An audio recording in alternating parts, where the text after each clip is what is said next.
सवेरा होने को था और इंस्पेक्टर विजय मंदिर से वापस अपनी गाड़ी की तरफ जा रहे थे। लेकिन आपका नाम क्या है? मैं पूछना ही भूल गया। अरे नाम में क्या रखा है बाबूजी, नाम तो गुमनाम हो जाते हैं। वो औरत विजय की तरफ देखती है। बिजली चमकने के साथ ही कुछ पल के लिए विजय उसका चेहरा देखती है और उनके मुंह से अचानक ही निकल जाता है, ज्योति। तभी सर उठिए, सुबह के 5 बज गए, मैं मैकेनिक को ले आया हूँ। इंस्पेक्टर विजय आंखें मलते हुए उठते हैं।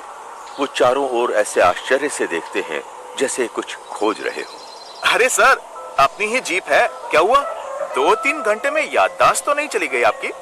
बारिश होने की वजह से कुछ देर वहीं रुकना पड़ा हमें। तब तक फोन भी चार्ज कर लिया और फिर इस महाराज को जगाने में भी बड़ी मशक्कत लग गई। पानी बंद हुआ तो इसे लेकर आया। यहाँ आकर देखा आप तो गाड़ी में बेखबर सोए हुए हैं।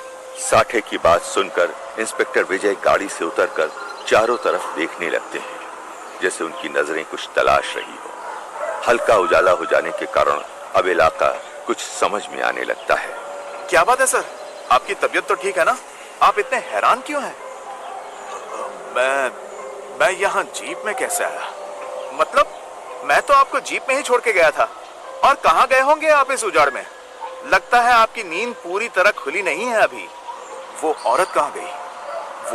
वो ज्योति थी उस मंदिर में। मैं उस मंदिर में था, फिर मैं यहाँ कैसे आया? ज्योति, और यहाँ इस वीराने में? और कौन सा मंदिर सर? ये आप क्या बोल रहे हैं? तुम्हारे जाने के बाद मैं जीप में आराम से सो गया था।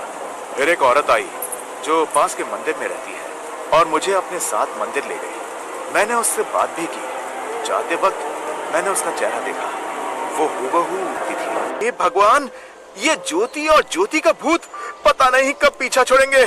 चुप करो साठे, मैं बोल रहा हूँ ना, वो कोई सपना नहीं हो सकता।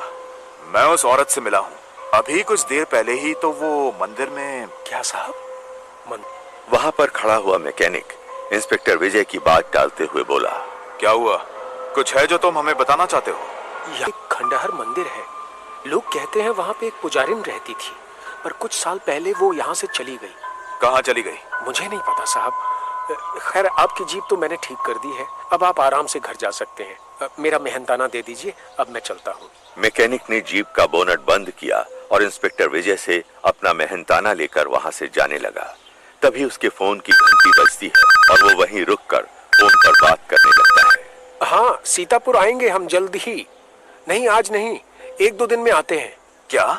अभी फोन पे क्या नाम लिया तुमने? सीतापुर? हाँ साहब, यहाँ से सीधा जाके 30 किलोमीटर दूर पड़ता है। क्यों साहब, क्या बात है? नहीं, कुछ नहीं, नाम सुना लगा तभी पूछ लिया। तुम जा सकते हो साठे, हमें जल्दी ही सीतापुर के लिए निकलना होगा। पर वहाँ क्या है सर? मुझे कल ज्योति या वो जो कोई भी औरत हो, उसने बताया कि सीतापुर में कोई पंडित सूर्य प्रकाश जी हैं जो हमें इस केस के बारे में और जानकारी दे सकते हैं। सर, आप एक सपने पे इतना भरोसा कैसे कर सकते हैं? ये केस आपके लिए इतना अहम हो गया है, आप इसके अलावा कुछ और सोच ही नहीं रहे।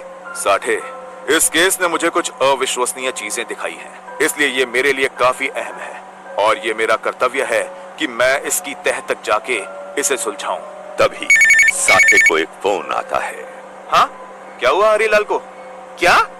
हम अभी वहाँ पहुँचते हैं। उधर हरीलाल के घर पर। हरीलाल, क्या हुआ?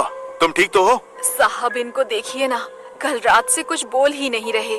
पता नहीं क्या देख लिया इन्होंने ऐसा। पूरा बदन भी तप रहा है। इनकी इतनी तबीयत खराब है लेकिन डॉक्टर को दिखा ही नहीं रहे। हमें तो समझ में ही नहीं आ रहा कि क्या करें। हरीलाल, क्या देखा तुमने? तुम्हारी पत्नी क्या बोल रही है? हरीलाल बहुत मुश्किल से कुछ बोलने की कोशिश करता है। ज्योति। ज्योति? तुमने ज्योति को देखा? कहाँ पे?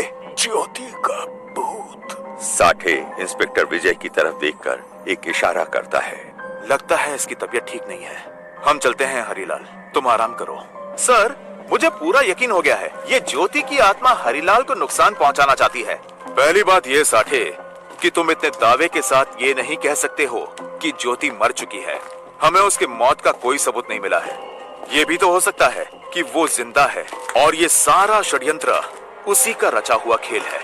और दूसरी बात, अगर उसे हरीलाल को नुकसान पहुंचाना ही होता तो वो ऐसा कब का कर चुकी होती। मुझे यकीन है कि कल सीतापुर में हमें ज्योति के बारे में सभी राज जानने को मिल जाएंगे। क्या सीतापुर में ज्योति के राज का पर्दाफाश हो पाएगा? कहानी जारी रहेगी।